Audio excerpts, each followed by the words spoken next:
कुछ सपनों का मर जाना जिंदगी का मरना नहीं होता।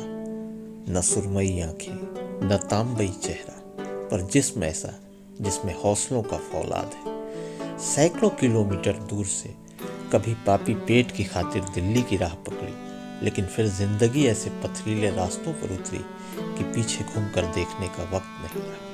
हमारी आज की कहानी का किरदार राजीव अपने सपनों के साथ जिंदगी तो जी रहा है, मगर रोज ब रोज उन सपनों को मरते देखकर। पर हौसला इतना दृढ़ कि जिंदगी कभी तो नया रूप धरेगी।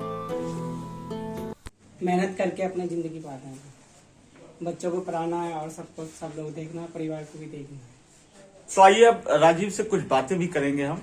लेकिन मेरे इस बात करने का मकसद सिर्फ ये होगा कि एक अनौपचारिक सी बातचीत हो, लेकिन उससे आप समझ सके कि एक व्यक्ति जो दिन रात मेहनत करता है वो अपनी जिंदगी में कितनी उम्मीदें रखता है, और वो मेहनत क्या उसकी जिंदगी का एक हिस्सा बन जाती है, या वो सिर्फ अपनी किस्मत के सहारे ये सोचता है कि शायद उसकी किस्मत में ये मेहनत लिखी हुई है और वो मेहनत करता है। तो राजीव, ये तुम्हारी बिटिया है? हाँ जी। तो तुम अपनी बिटिया को क्या बनाना चाहोगे? बिटिया को अच्छापन दिखाना चाहता हूँ, पढ़ाना चाहते हो? हाँ जी। अच्छा, तुम नौकरी क्यों करते हो? पेट भरने के लिए या कुछ और भी वजह? मजबूरी के लिए, बेटी के लिए सब कुछ खोना पड़ता है। अरे वाह, बेटी के लिए। हाँ। तो बेटी नहीं थी उसके पहले नौकरी क्यों करते थे फिर? पहले भी अपने घर चलाने के लिए, परिवार चलाने के लिए। यहाँ पढ़ाई लिखाई करके इंटर पास हो ना? हाँ जी। इंटर पढ़ने के बाद तुम ठेली पे पूरियां बेचते थे, फिर तुमने फैक्ट्री में काम किया, फिर तुम किसी बिल्डर के यहाँ उसके दफ्तर में काम करते थे, लोगों को पानी वानी पिलाते थे, साफ सफाई करते थे। तो इतना क्या तुम्हारा पढ़ने का मन नहीं हुआ था कि पढ़ूं आगे? मजबूरी है, सबसे बड़ी पहाड़ की मजबूरी होती है। क्या जैसे ये सरकारें वगैरह होती है, बहुत सारी मदद करती हैं निम्न वर्ग के लोगों के लिए, गरीब गुरबों के लिए, मजदूरों के लिए, तो क्या तुम्हें उसका फायदा मिलता है? नहीं, कोई फायदा नहीं है। कोई फायदा नहीं मिलता। नहीं।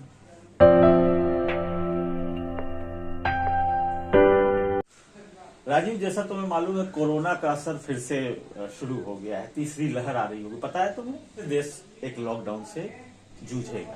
पिछली बार भी लॉकडाउन ने काफी लोगों के लिए जिंदगी में बड़ी परेशानियां खड़ी की थी। तो तुम्हारी भी पिछली नौकरी में लॉकडाउन से नौकरी छूट गई होगी? हाँ जी, छूट गई थी। फिर हम अपने घर चले गए थे। कैसे गुजारा हुआ फिर इसके बाद में गाँव में आकर बेलदारी करी थी। फिर कुछ काम मिल गया? काम बेलदारी करने के बाद में फिर अपने खेती वेती काटी।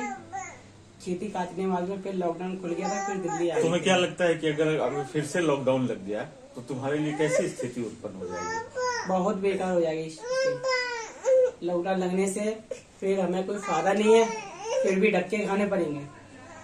फिर गाँव जाने के लिए पैसे भी नहीं थे, और फिर उसके बाद में किसी से मदद मांगी, किसी ने नहीं दी। फिर कहने लगे, राशन वाले कहते हैं पैसे लेकर तो राशन देंगे। ये तुम्हारा यूपी में घर कहाँ है? गांव में? हाँ, मैनपुरी है। मैनपुरी जिला। हाँ। गाँव जिला ही है। तुम कब आए थे दिल्ली? क्या आएगा 1992। 1992 में? पिताजी लेके आए थे, मैं तब छोटा था। 25 साल पहले आए थे। 1992 का मतलब 8 इधर और 21 इधर, 29 साल पहले। फिर हम अपने पिताजी की हेल्प करने के लिए लगे थे, फिर साथ में रहने लगे। फिर उसके बाद में जॉब करी थी। हमारा गांव में खेती वेती वाली करते थे। यहाँ ठेली को क्या यहाँ करते हैं? आकर फिर पूरी सब्जी बेचने लगे, रोटियां। क्या काम करते हो? 12 घंटे।